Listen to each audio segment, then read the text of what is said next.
Hola mis queridos hermanos, espero que se encuentren bien en la voluntad del Señor y que la verdad le estén pasando bien en casa, protegidos bajo esa poderosa mano de nuestro Dios, que siempre está allí pendiente para sus hijos y para así protegernos, guardarnos y suplirnos de todas nuestras necesidades, tanto materiales como también espirituales.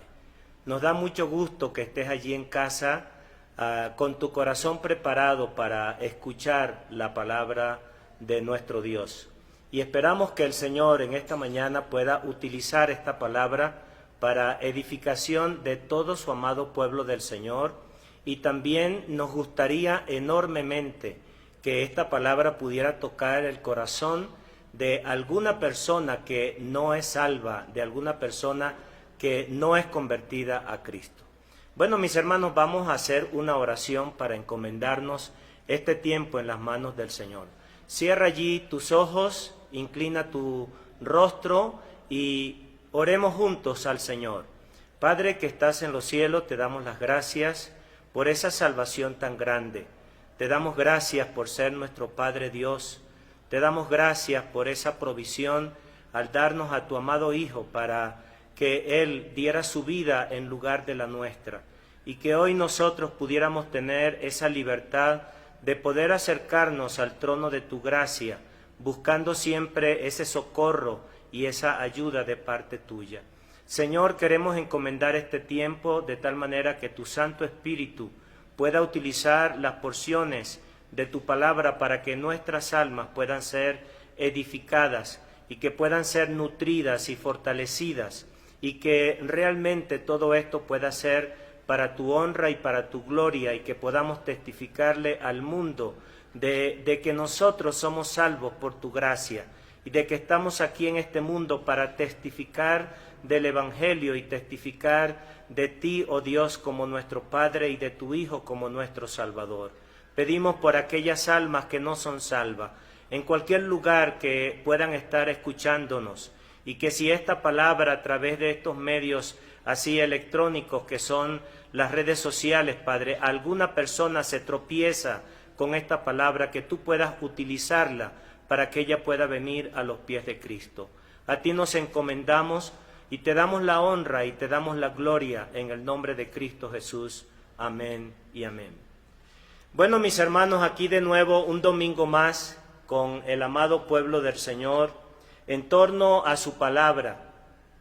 Y como ya hemos venido así estudiando la epístola a los romanos, hoy vamos a continuar con esta epístola, de tal manera que el Señor pueda darnos una lección más acerca de lo que aquí en este maravilloso libro de Romanos nos enseña.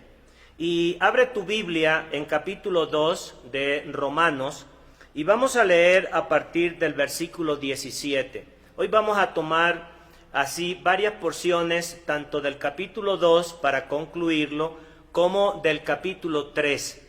Así que te invito a que abras tu Biblia y que leamos desde el versículo 17. Mira lo que dice aquí. He aquí tú tienes el sobrenombre de judío, y te apoyas en la ley y te glorías en Dios. Y conoces su voluntad e instruido por la ley, apruebas lo mejor. Y confías en que eres guía de los ciegos, luz de los que están en tinieblas, instructor de los indoctos, maestros de niño, que tienes en la ley la forma de la ciencia y de la verdad. Tú pues que enseñas a otro, ¿no te enseñas a ti mismo? Tú que predicas que no se ha de hurtar, hurtas. Tú que dices que no se ha de adulterar, adulteras. Tú que abominas de los ídolos, cometes sacrilegio. Tú que te jactas de la ley, con infracción de la ley deshonras a Dios. Porque como está escrito, el hombre de Dios es porque como está escrito, el nombre de Dios es blasfemado entre los gentiles por causa de vosotros. Pues en verdad la circuncisión aprovecha si guardas la ley, Pero si eres transgresor de la ley, tu circuncisión viene a ser incircuncisión. Si pues el incircunciso guardare las ordenanzas de la ley, ¿no será traída su incircuncisión como circuncisión? Y el que físicamente es incircunciso, pero guarda perfectamente la ley, te condenará a ti que con la letra de la ley y con la circuncisión eres transgresor de la ley. Pues no es judío el que es exteriormente, ni es la circuncisión la que se hace exteriormente en la carne, sino que es judío el que lo es en lo interior, y la circuncisión es la del corazón, y en espíritu, no en letra, la alabanza del cual no viene de los hombres, sino de Dios. Y voy a leer solamente un versículo por ahora del capítulo 3, y dice: ¿qué ventaja tiene pues el judío, o de qué aprovecha la circuncisión? Bueno, mis hermanos, llevando la continuación de este estudio de Romanos, de todo el estudio del capítulo 1, 2 y 3, que vamos a considerar parte en el día de hoy, quiero mencionarles algunas cosas antes de entrar en detalle de este estudio. Lo primero, mis hermanos, es el contexto que no podemos olvidarnos a la hora que estudiamos la palabra del Señor. Y siempre decimos que el contexto, ¿por qué? Porque cuando usted saca un versículo fuera de su contexto, créamelo, que sea quien sea, va a utilizar ese versículo como pretexto para argumentar algún tipo de enseñanza fuera de la palabra del Señor. Siempre que nosotros estudiamos la palabra del Señor, sea desde el Génesis o hasta el Apocalipsis, siempre vamos a tener que considerar el contexto. Eso es importantísimo para que podamos entender y comprender la enseñanza que Dios, a través de los santos varones de Dios que, inspirados por el Espíritu Santo, escribieron las Sagradas Escrituras. Siempre. Entonces, dentro de ese contexto, nosotros aprendimos inicialmente por nuestro hermano, el pastor Andrés, cuando comenzó el capítulo 1 de esta epístola, diciéndonos que esta epístola era considerada como el quinto evangelio. Y probablemente en esa ocasión tú te preguntaste, ¿pero acaso no son 4 los evangelios? Mateo, Marcos, Lucas y Juan. Bueno, sí, esos son los 4 evangelios, pero considerando que el tema principal que se trata en esta epístola tiene que ver con el evangelio desde distintos puntos de vista, eso quiere decir que definitivamente esta epístola que Pablo escribe a los romanos es una epístola que tenía en su contexto principal el evangelio de Dios. Y ahora bien, ¿qué es el evangelio? ¿Qué es el evangelio? Ahí es donde precisamente nosotros empezamos a entender que el evangelio no es otra cosa que hablar del nacimiento, de la vida del Señor, de su muerte, de su sacrificio en la cruz y de su resurrección. Ese es el evangelio. El evangelio es las buenas nuevas de salvación que Dios trajo para el hombre. No importa la condición de ese hombre, llámese judío, llámese gentil, llámese israelita, llámese griego, no importa. Ese mensaje iba dirigido a toda la raza humana.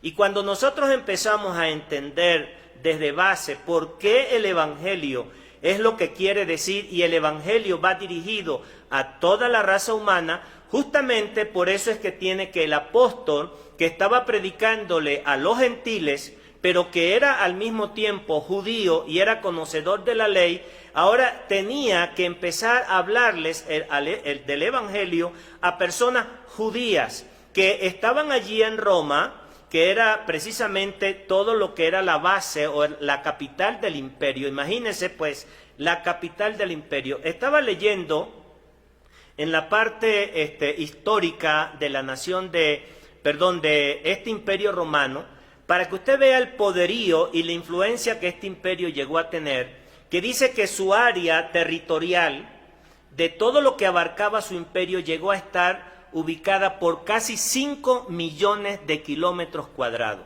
Imagínense, prácticamente Europa, toda Europa, parte de Asia y parte de otros continentes que estaban cercanos a su alrededor. Y entonces, todo lo que aquel imperio representaba, no solamente en el momento en que nace el Señor y tiene su vida en su ministerio terrenal, sino que posteriormente, cuando Pablo predica el Evangelio, ese imperio estaba en pleno apogeo. Entonces, muchos han creído al Evangelio, muchos se han convertido al Señor, y Pablo se ve en la necesidad de escribir precisamente este poderoso mensaje.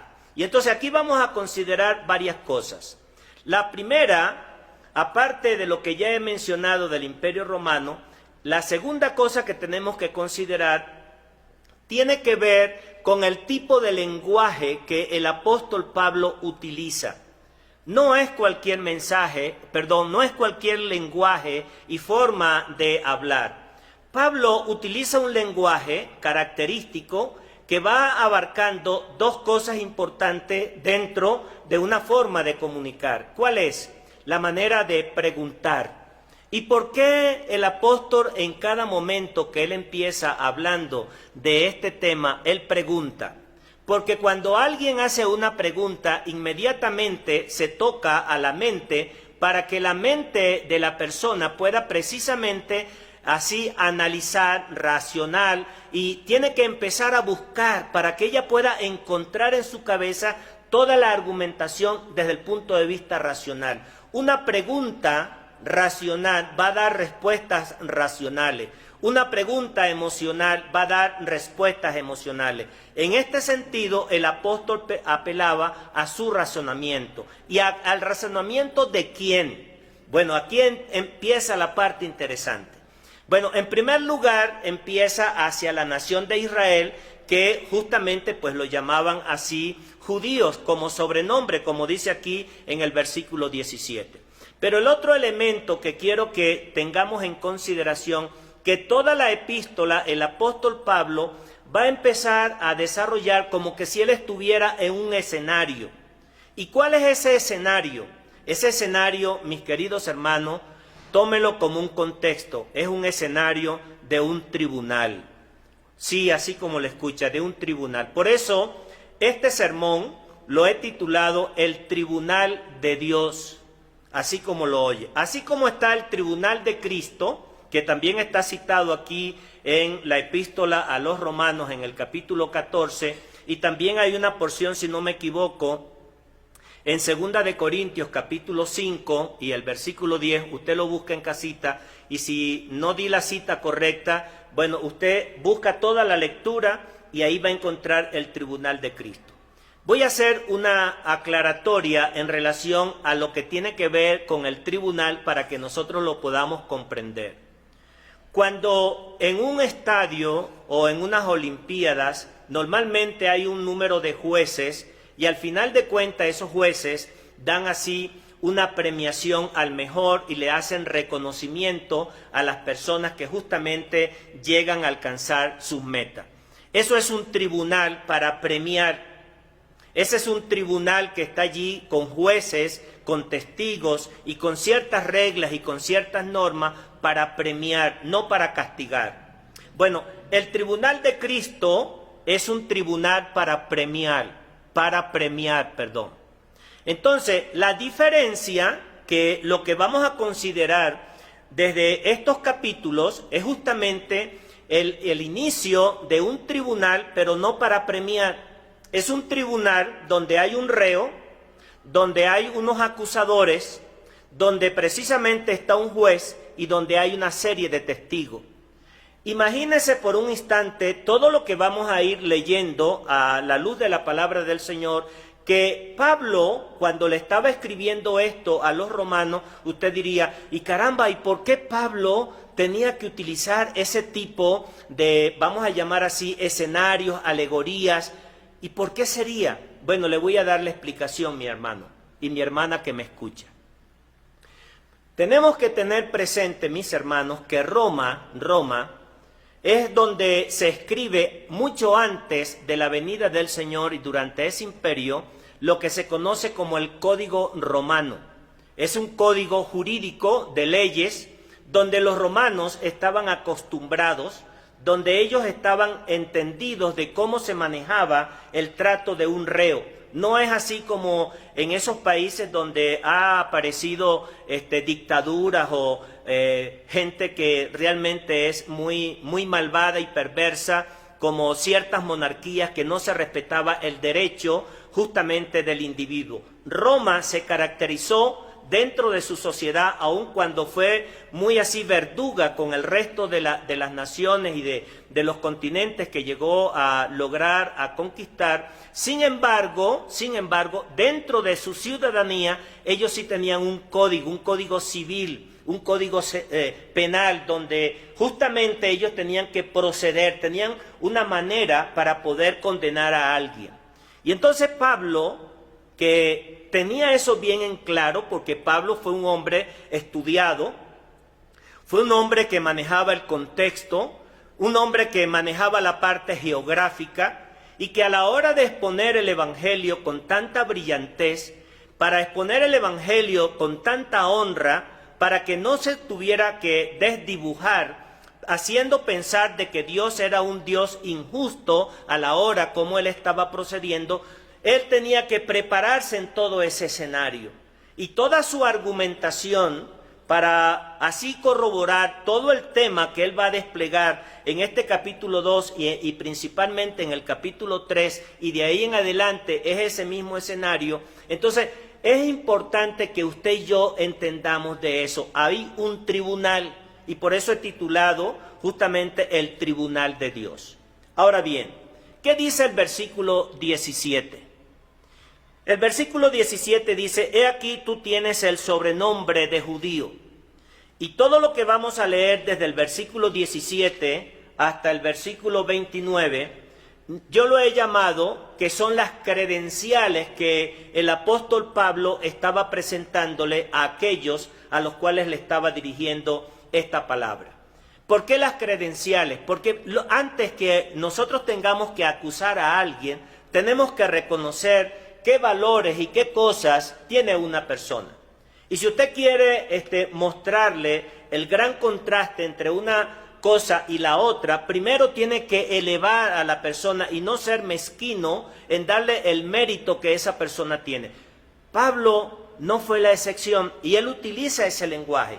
Y vamos a ver que desde el versículo 17 hasta el versículo 29 del capítulo 2, él va a describir todas las cualidades que tenían precisamente los judíos, a los cuales él le estaba dirigiendo este mensaje. Y él dice aquí, he aquí tú tienes el sobrenombre de judío.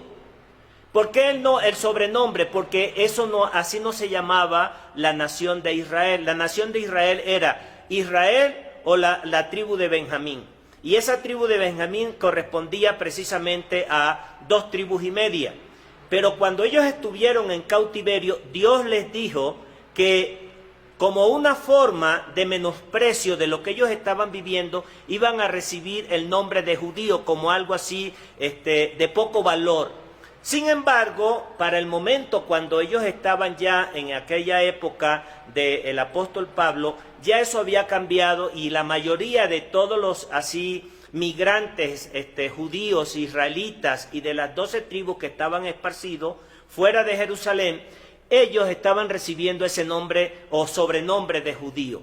¿Por qué? Porque ya le estaban dando como un estatus, ya le estaban dando como algo de importancia. Ahora bien, vea lo que dice aquí. Tú que tienes el sobrenombre de judío y te apoyas en la ley y te glorías en Dios, nada menos y nada más.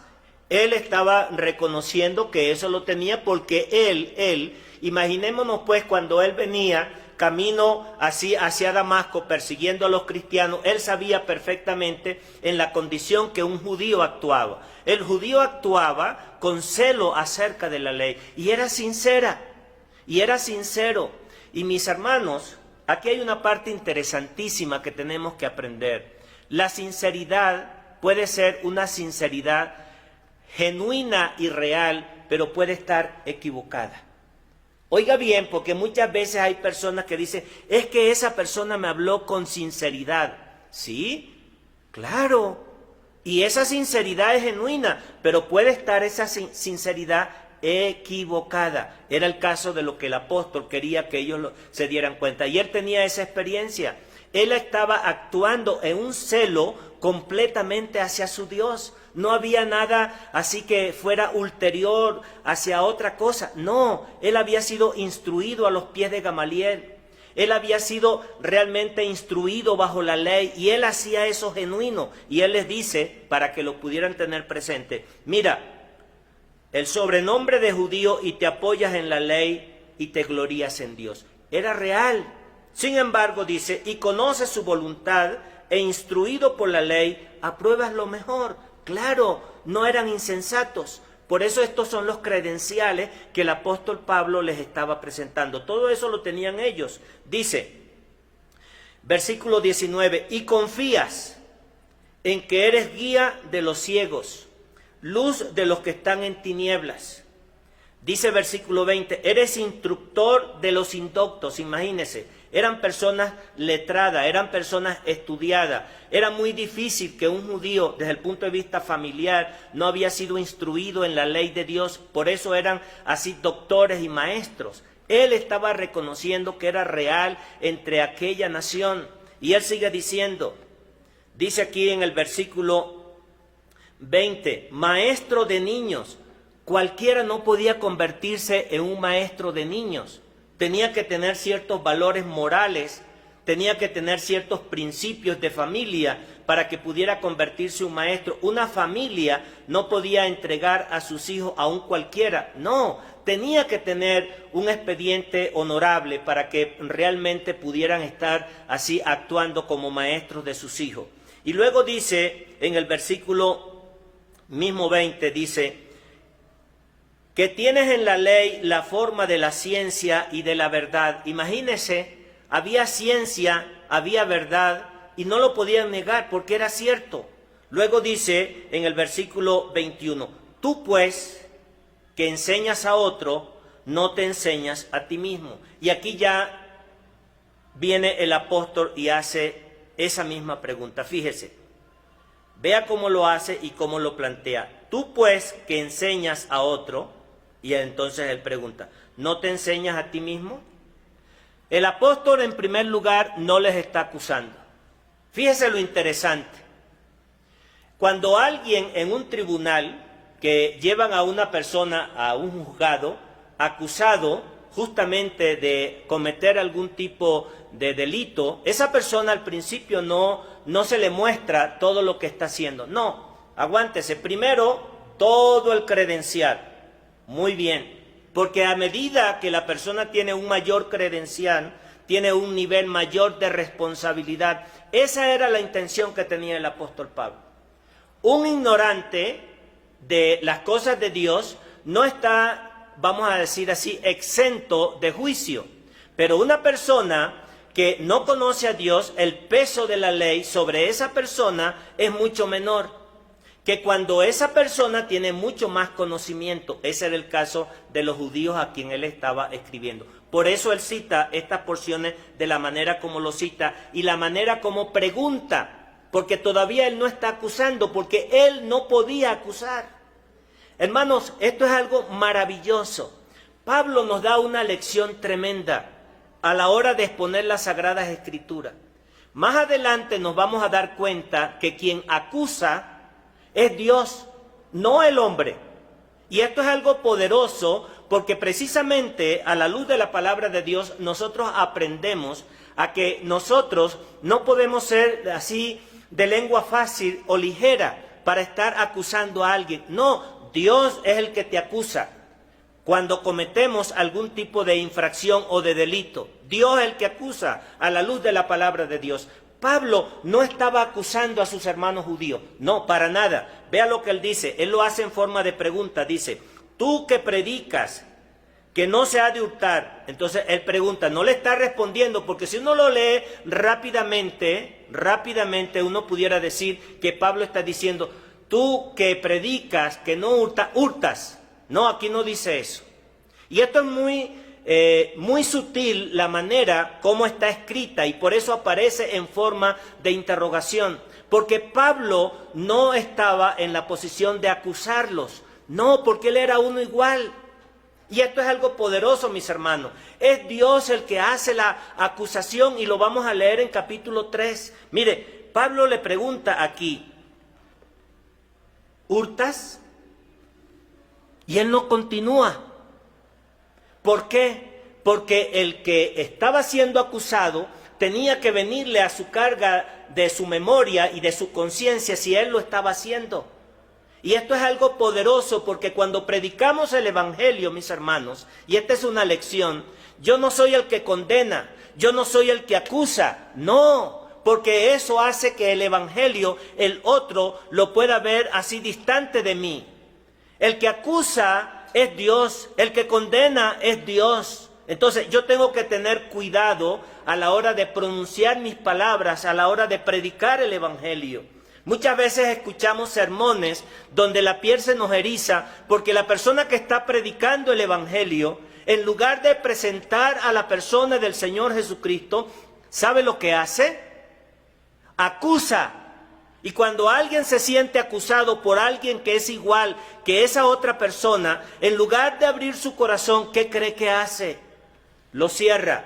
Pablo no tenía esa intención. Pablo quería llegar a través del Espíritu Santo y a través de la palabra, con mucha sabiduría y con mucha guía del Espíritu de Dios, que cada palabra expresada tenía un sentido, tenía un objetivo, que llegara al corazón de aquellos que le estaban escuchando. Esa es la verdad, mis hermanos. Por eso él dice, ¿hurtas?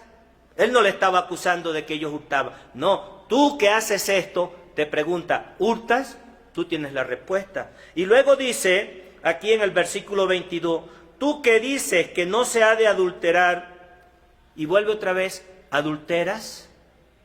Él no los acusa, él les pregunta. Qué poderoso, mis hermanos, qué poderoso. Es como cuando alguien está en el tribunal acusado y entonces empieza el interrogatorio. En lugar de acusar, pregunta, para que la persona pueda confesar, porque si no hay una confesión, no se puede hacer absolutamente, nada. Luego dice, aquí en el versículo 23, tú que te jactas de la ley, y vuelve a preguntar, ¿con infracción de la ley deshonras a Dios? Él no le estaba diciendo, ustedes están deshonrando a Dios. No, qué sutileza. ¿Qué manera tan utilizada por el Espíritu Santo para que pudiera tocar el corazón de aquellos que estaban allí? Eso es el poder del Evangelio, mis hermanos. Y luego dice, para que avancemos en el tiempo, versículo 24, porque como está escrito, el nombre de Dios es blasfemado entre los gentiles por causa de vosotros. Vuelve a citar, no él lo está diciendo, está escrito a través de toda la profecía que la nación de Israel hacía y era motivo de que otros blasfemaran el nombre de Dios por su comportamiento. Y así fue en el pasado. Cuando se desviaron, cuando todo lo que hemos estudiado en los libros proféticos de cómo la nación de Israel se había desviado, fue motivo precisamente para que aquellos en la antigüedad blasfemaran el nombre de Dios, cuando se juntaron con los gentiles. Y luego dice en el versículo 25, pues en verdad la circuncisión aprovecha, voy a leer desde el versículo 24. Dice, porque como está escrito, el nombre de Dios es blasfemado entre los gentiles por causa de vosotros. Pues en verdad la circuncisión aprovecha si guardas la ley, pero si eres transgresor de la ley, tu circuncisión viene a ser incircuncisión. No era Pablo el que estaba diciendo eso, ya Dios lo había enseñado, de que la circuncisión era algo simbólico, que era el cortar el prepucio de un niño después que tenía 8 días de nacido y que era presentado en el templo en señal de pureza. Era simplemente un símbolo, no era una, vamos a decir, condición para que pudiera alcanzar así libertad o libre fuera de pecado o que lo pudiera poner en otra condición. No, simplemente era un símbolo de pureza para marcar una diferenciación entre los pueblos que eran gentiles y ellos que estaban recibiendo una instrucción de Dios. Esa es la verdad. Y luego dice, en el versículo 26, dice, si pues el incircunciso guardare las ordenanzas de la ley, ¿no será tenida su incircuncisión como circuncisión? Vuelve a preguntar. Y el que físicamente es incircunciso, pero guarda perfectamente la ley, te condenará a ti que con la letra de la ley y con la circuncisión eres transgresor de la ley. Mis hermanos, aquí hay una cita directamente a Romanos capítulo 9 y versículo 6, donde describe, solamente voy a leer ese versículo, porque eso después se va a estudiar en detalle, pero solamente voy a citarlo, porque es muy importante que nosotros entendamos lo que Pablo, a través de esta epístola, quería que ellos aprendieran. Dice aquí, en capítulo 9 y versículo 6, dice, no que la palabra de Dios haya fallado, no, en ninguna manera, porque no todos los que descienden de Israel son israelitas, y así hay una descripción. De tal manera que no era una patente en la cual quedaba sellado, de que si una persona precisamente había nacido de alguno de los descendientes, ellos se convertían en automáticamente el pueblo escogido de Dios. ¿Por qué? Porque ellos ya habían roto un pacto, mis hermanos. Y esto es importante que lo comprendamos. Un pacto bilateral que Dios había hecho con la nación de Israel mucho antes de entrar a la tierra de Canaán. Y cuando usted lee Deuteronomio capítulo 28, nosotros entendemos todas las condiciones que Dios le había colocado a aquella nación. Y cuando se desviaron y perdieron todos los privilegios y todas las bendiciones, ahora el apóstol quería que ellos lo recordaran, porque si no se estaban abrazando de algo, de historia, de algo que ya no les pertenecía. Esa era la verdad y esos eran los credenciales que le estaba presentando. Y luego dice en el versículo 29, para concluir con este capítulo, dice, sino que es judío el que lo es en lo interior, y la circuncisión es la del corazón, en espíritu, no en letra, la alabanza del cual no viene de los hombres, sino de Dios. Y aquí empieza, mis hermanos, en capítulo 3, algo tremendo. Y aquí es la parte más importante de toda esta porción porque va unida. Dice, desde el versículo 1 hasta el versículo 8, todavía sigue con los credenciales, pero les hace una pregunta, y vea la interesante pregunta que les hace. Versículo 5 dice, y si nuestra injusticia hace resaltar la justicia de Dios, ¿qué diremos? ¿Será injusto Dios que da castigo? Y entonces vea cómo aparece aquí incluso la porción registrada, hasta entre paréntesis, dice, hablo como hombre. Porque lo anterior no hablaba como hombre, hablaba como un hombre inspirado por Dios, que él era simplemente utilizado como canal para que aquellos escucharan esa verdad sublime. ¿Y qué era? ¿Y por qué es tan importante este tema? Porque, mis hermanos, a partir de este momento, desde el versículo 1, empieza la acusación. Ahora sí, dice, ¿qué pues? ¿Somos nosotros mejores que ellos? Y él se incluye, él se está incluyendo como judío. Dice, en ninguna manera, pues ya hemos acusado a judíos y a gentiles que todos están bajo pecado. Poderoso, mis hermanos. Esta es la acusación que hace Dios sobre toda la raza humana. Todos están bajo pecado, judíos, gentiles. Y para ti que me estás escuchando y que probablemente te puedas preguntar, ¿qué es eso de gentiles? Gentiles significa el resto de las gentes que no son judías. De cualquier nación del mundo que no pertenezcas a la nación de Israel, eres considerado un gentil. Y entonces, aquí comienza la primera acusación. Y cuando hay una acusación en un tribunal, imagínese por un instante, el que está arriba es el juez que está observando al acusado, al abogado, al reo, a los testigos, y ahí hay una sala presencial. Y entonces, el abogado acusador dice, todos están bajo pecado. Bueno, una vez que todos están bajo pecado, ¿qué es lo que pasa al siguiente nivel? Al siguiente nivel lo que pasa es que ahora tiene que entrar el expediente. ¿Cuál era el expediente que se presenta para poder demostrar que todos estaban bajo pecado? Bueno, aquí aparece, y es una cita directamente de Isaías capítulo 59, y en el capítulo 59, 7 y 8 de Isaías aparece todo esto, hasta el versículo, desde el versículo 10 hasta el versículo 18 aparece el expediente. ¿Y qué dice? Como está escrito, no hay justo ni aun uno, no hay quien entienda, no hay quien busque a Dios, todos se desviaron, a una se hicieron inútiles, no hay quien haga lo bueno, no hay ni siquiera uno.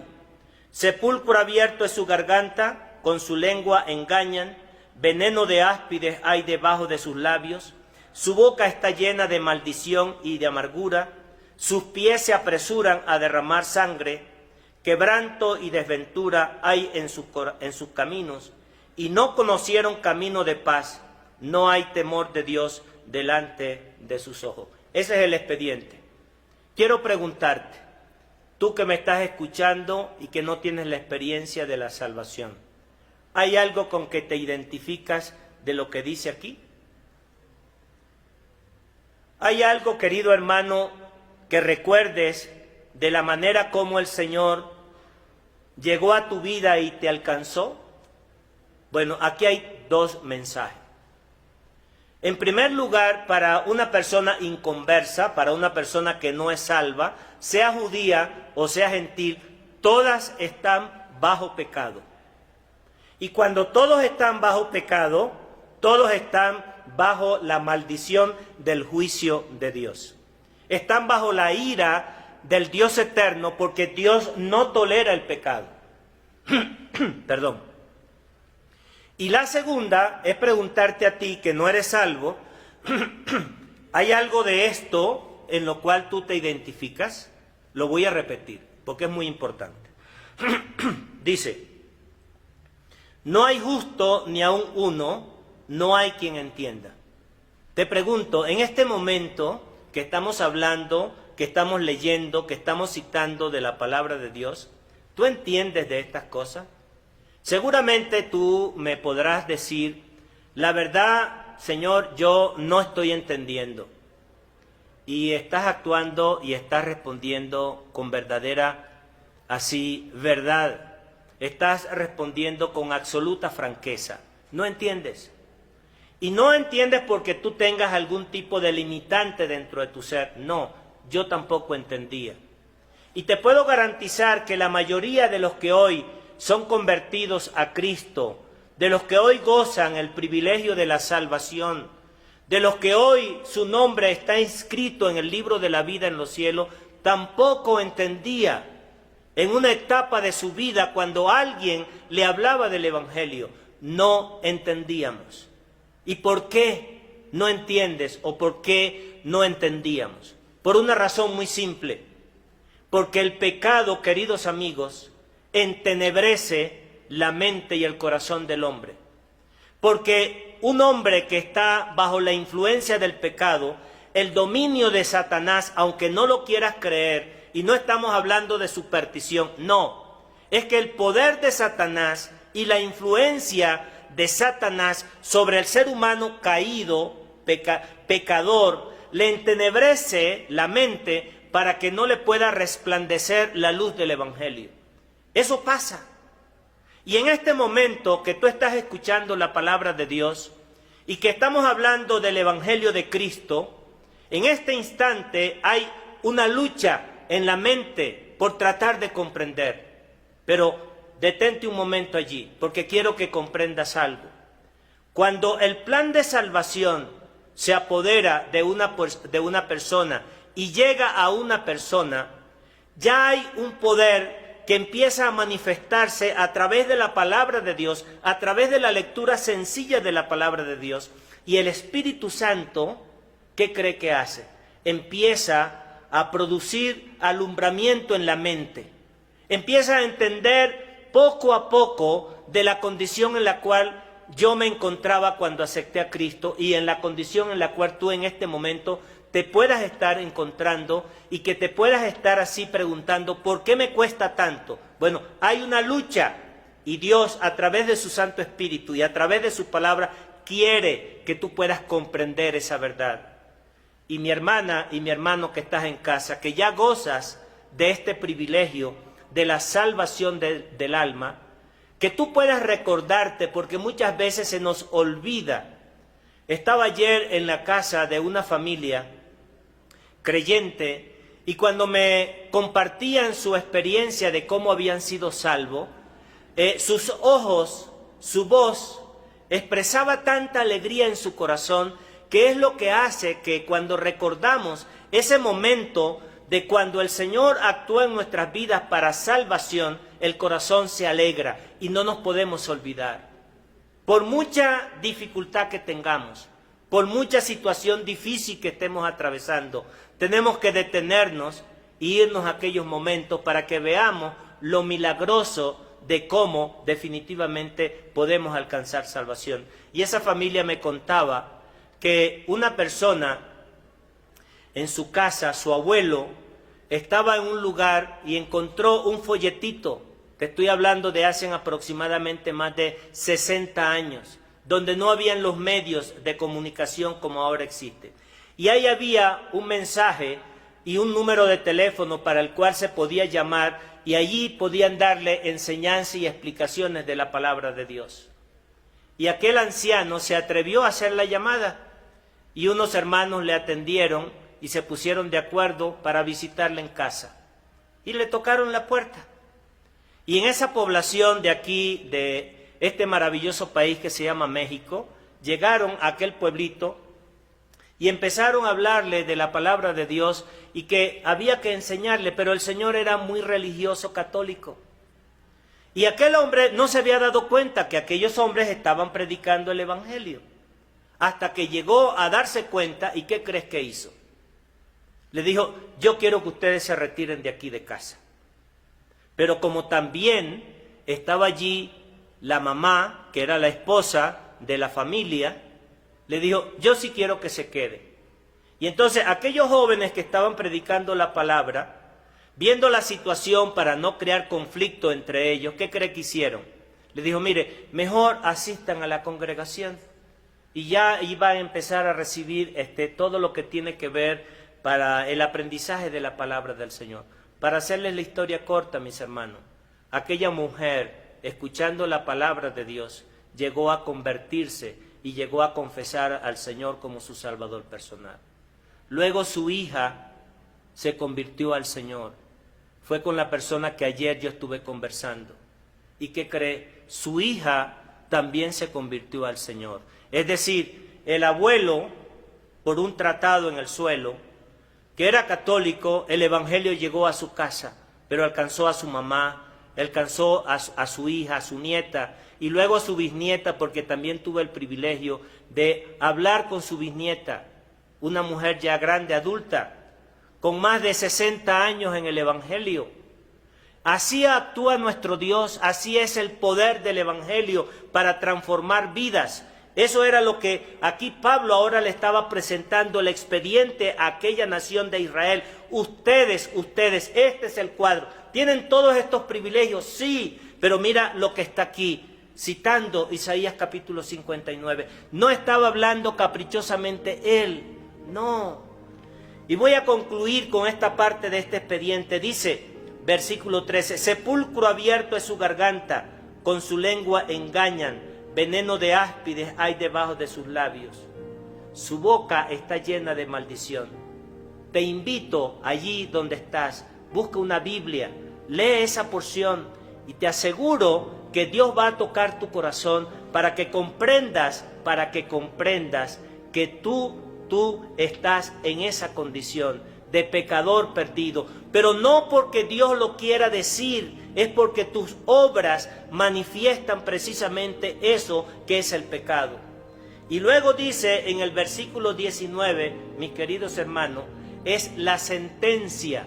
Fíjese, acusación, expediente leído, y luego viene una sentencia. Eso es lo que Pablo está diciendo aquí. ¿Y cuál era la sentencia? Dice versículo 19. Pero sabemos que todo lo que la ley dice, lo dice a los que están bajo la ley. Pero vea el objetivo. Dice, para que toda boca se cierre. Vea el cuadro de un tribunal, y cuando el expediente se lee y se expone todo lo que el hombre ha cometido de delitos y pecados, y cuando lo ve expresado y él se identifica, ¿qué hace el hombre? Como dice aquí la Escritura, para que toda boca se cierre. Esa es la sentencia. No hay forma de defenderse. Y luego dice en el mismo versículo 19, y todo el mundo quede bajo el juicio de Dios. Esa es la verdad. Mis hermanos y mis amigos, cuando escuchamos la palabra de Dios de una manera contundente de lo que dice el libro, no hay excusa, no hay pretexto. Todos están bajo pecado. Para que toda boca se cierre, y ahí está la sentencia. Y entonces nosotros pudiéramos decir, ¿y hasta aquí llega esto? No. Ahí es donde aparece el Evangelio. Ahí es donde aparece la obra de Cristo. Ahí es donde se manifiesta la gracia de Dios. Y esa es la bendición, mis hermanos. Esa es la verdad de la forma como se predica el Evangelio, como Pablo lo estaba enseñando. Primero, muestro las virtudes del hombre. Hoy hay hombres moralistas. Hoy hay hombres que llevan una vida que pudiéramos decir correcta en todo su sentido. Hombres responsables, padres de familia, sin vicio, honorables. Hombres que su vida pueden ser un ejemplo. Y si tú estás dentro de ese grupo, mis amigos que me estás escuchando, Dios sea contigo. Maravilloso, Dios se agrada de eso, sí. Pero una cosa tengo que decirte. Lo que dice la palabra de Dios es que eso no es suficiente, porque el pecado está sobre ti y el pecado te hace culpable de una eternidad. Y justamente cuando eso llegamos a entender, ¿qué es lo que pasa al siguiente nivel? Aparece el Evangelio, que es lo que este libro de Romanos que estamos leyendo presenta. ¿Y qué es el Evangelio? Son las buenas nuevas de salvación. Es la manifestación de la obra de Cristo en la cruz, que murió, que fue sepultado y que resucitó al tercer día. ¿Para qué? Para poder satisfacer esa demanda de la justicia de Dios. Y en ese tribunal, que ya lo debes de tener visualizado, cuando alguien va a producir la sentencia, aparece otra persona. Y entonces esa otra persona sabe lo que hace. Está bien, él es el culpable, pero yo asumo toda la responsabilidad. Y eso es lo que el Señor Jesús hizo por mí, amigo. Eso es lo que el Señor Jesús hizo por ti, mi querida hermana. Él ocupó mi lugar como reo que estaba condenado al pecado, a la muerte y a la miseria. Él allí fue mi sustituto en ese escenario. Y eso es lo que Pablo quería que aquellos llegaran a entender de una manera clara en sus mentes. Y hoy es lo que nosotros queremos, que tú, amigo que me estás escuchando, en cualquier lugar donde te encuentres, no importa tus credenciales, no importa la familia de donde procedas o de donde provengas, tú estás bajo maldición, no porque yo lo diga, no porque el apóstol Pablo lo diga, es porque Dios en su palabra lo dice. Y tus obras lo manifiestan. Pero ahí no queda todo. Dice aquí en el versículo 20, y con esto termino, dice, ya que por las obras de la ley ningún ser humano será justificado delante de él, porque por medio de la ley es el conocimiento del pecado. Aquí concluyo con esta frase. ¿Sabes por qué? Porque no importa tus buenas obras, no vamos al cielo por nuestras buenas obras. No importa el credencial que tengas. Vamos al cielo por una obra que el Señor Jesús efectuó en la cruz, en el Calvario. Mi hermana, mi hermano que estás en casa, hoy démosle gracias al Señor por esta obra maravillosa que un día, cuando escuchamos el mensaje del Evangelio, no lo entendíamos, y que si no hubiese sido por su gracia soberana, tú allí estarías perdida y condenada a una perdición eterna, igual que yo. Pero gracias le damos al Padre, porque por su Santo Espíritu y porque alguien se acercó a través de su palabra, nosotros pudimos escuchar ese mensaje glorioso del Evangelio. Y ese glorioso mensaje del Evangelio fue lo que movió el corazón y fue lo que constrictó el corazón, y pudimos confesar con nuestra boca: Él es el Señor. Creo de todo corazón que Dios le levantó de entre los muertos y que Él habrá de justificarme por su obra consumada en la cruz. Y cuando nosotros confesamos y aceptamos por la fe esa obra de Cristo, ¿sabe lo que dice la palabra del Señor? Ya no hay muerte, ya no hay perdición. Mis pecados han sido perdonados. Mi nombre ha sido inscrito en el libro de la vida en los cielos, para su honra y para su gloria. Bendito Dios, mis hermanos. Bendito Dios. Amigo allí que me estás escuchando, abre tu corazón y dile al Señor: Señor, sálvame.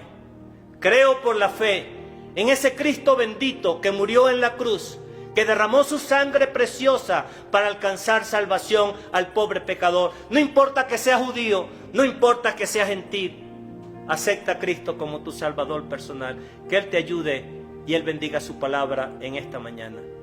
Hermanos, orémosle al Señor dándole gracias por su palabra y por el Evangelio. Cierra tus ojos. Padre, te damos gracias por este bendito Evangelio que es poder de Dios para salvación. Gracias porque Él ha salvado nuestras vidas. Él ha hecho posible que nosotros seamos salvos, perdonados, liberados de la perdición eterna, y que nuestros nombres sean inscritos en el libro de la vida en los cielos. Gracias te damos, Señor. Acéptalas en el nombre de Cristo Jesús. Amén y amén. Hasta una próxima, mis hermanos. Dios te bendiga.